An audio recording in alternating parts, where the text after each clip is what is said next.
ಮೊದಲನೇದು ಚುನಾವಣಾ ಸಂದರ್ಭದಲ್ಲಿ ಗನ್ನನ್ನ ಒಂದು ತಿಂಗಳು ಮುಂಚೆನೆ ಸರೆಂಡರ್ ಮಾಡಬೇಕಾಗಿತ್ತು. ಕಾಂಗ್ರೆಸ್ ಸರ್ಕಾರ ಅಧಿಕಾರದಲ್ಲಿದೆ ಅಂತೇಳಿ ಪೊಲೀಸರ ಮೇಲೆ ಒತ್ತಡ ಹಾಕಿ ಗನ್ನನ್ನ ಅವರು ಪೊಲೀಸರಿಗೆ ಸರೆಂಡರ್ ಮಾಡದೆ ಜೋಬಲ್ಲಿ ಇಟ್ಕೊಂಡು ಓಡಾಡ್ತಾ ಇರುವಂತದ್ದು ದೊಡ್ಡ ಅಪರಾಧ. ಇದೊಂಥರ ಗೂಂಡಾಗಿರಿ, ರೌಡಿಸಮ್ ಅಂತಾರೆ ಇದನ್ನು.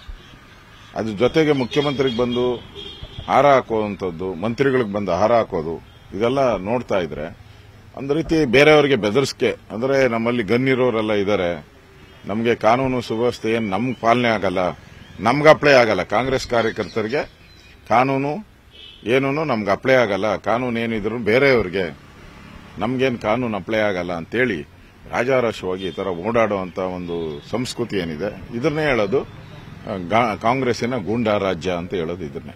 ಇವತ್ತು ಗೂಂಡಾ ರಾಜ್ಯದ ಪ್ರದರ್ಶನವನ್ನ ಕಾಂಗ್ರೆಸ್ ಪಾರ್ಟಿಯವರು ಮಾಡಿದ್ದಾರೆ.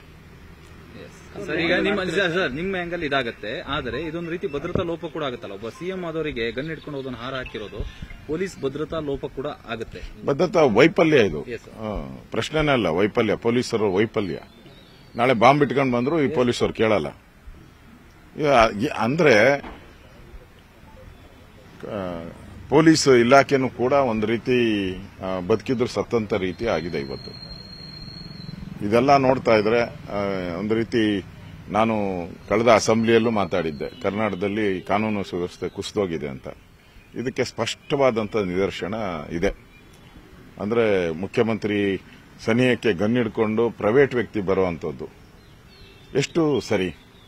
ಇದಕ್ಕೆ ಕಾಂಗ್ರೆಸ್ ಪಾರ್ಟಿ ಏನು ಉತ್ತರ ಕೊಡುತ್ತೆ, ಸರ್ಕಾರ ಏನು ಉತ್ತರ ಕೊಡುತ್ತೆ ಅನ್ನೋ ನಿರೀಕ್ಷೆಯನ್ನ ರಾಜ್ಯದ ಜನ ನೋಡ್ತಾ ಇದ್ದಾರೆ. ಚುನಾವಣಾ ಆಯೋಗಕ್ಕೆ ಬಿಜೆಪಿ ಇದರ ಬಗ್ಗೆ ಕಂಪ್ಲೇಂಟ್ ಅನ್ನು ಕೊಡುತ್ತೆ. ಸುಪ್ರೀಂ ಕೋರ್ಟ್ ಬರ ಪರಿಹಾರದ ಅನುದಾನ ತಾರತಮ್ಯದ ಸಂಬಂಧ ಕೇಂದ್ರ ಸರ್ಕಾರಕ್ಕೆ ನೋಟಿಸ್ ಕೊಟ್ಟಿದೆ, 2 ವಾರದಲ್ಲಿ ಆನ್ಸರ್ ಮಾಡಿ ಅಂತ.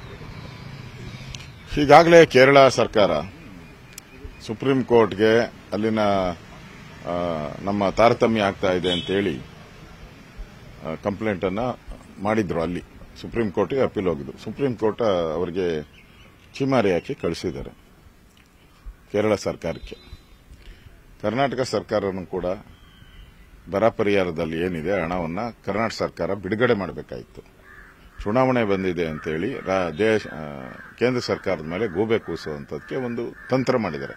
ಯಾಕಂದ್ರೆ ಅವ್ರ ಹತ್ರ ಹಣ ಇಲ್ಲ, ಸರ್ಕಾರ ಒಂದು ರೀತಿ ಪಾಪರಾಗ್ಬಿಟ್ಟಿದೆ, ದುಡ್ಡಿಲ್ಲ ಅವ್ರಿಗೆ. ಈ ಫ್ರೀಗಳು ಕೊಡೋಕ್ಕೆ ಇನ್ನೂ ದುಡ್ಡು ಸಾಕಾಗ್ತಾ ಇಲ್ಲ. ಚುನಾವಣೆ ಬಂದಿದೆ ಅಂದ್ರೆ ಅದನ್ನು ಚುನಾವಣಾ ಟೈಮ್ ಕೊಡೋಕ್ಕೆ ಇವತ್ತು ಅದನ್ನು ಕೂಡ ಹಣ ಇದುವರೆಗೂ ಕೊಟ್ಟಿಲ್ಲ. ಆ ದೃಷ್ಟಿಯಿಂದ ಸರ್ಕಾರ ಪಾಪರಾಗಿರೋದ್ರಿಂದ ಒಂದು ರೀತಿ ಕೇಂದ್ರ ಸರ್ಕಾರದ ಮೇಲೆ ಗೂಬೆ ಕೂಸೋದಕ್ಕೆ ಹೋಗಿದ್ದಾರೆ. ನಡೀಲಿ, ಕೋರ್ಟಲ್ಲಿ ಏನ್ ನಡೆಯುತ್ತೆ ನೋಡ್ಕೊಂಡು ಅದ್ರ ಮೇಲೆ ತೀರ್ಮಾನವನ್ನ ಮಾಡ್ತೀವಿ. ಕನ್ನಡಿಗರ ನೆಚ್ಚಿನ ನ್ಯೂಸ್ 18 ಕನ್ನಡ ಈಗ ವಾಟ್ಸ್ಆಪ್ನಲ್ಲೂ ಲಭ್ಯ.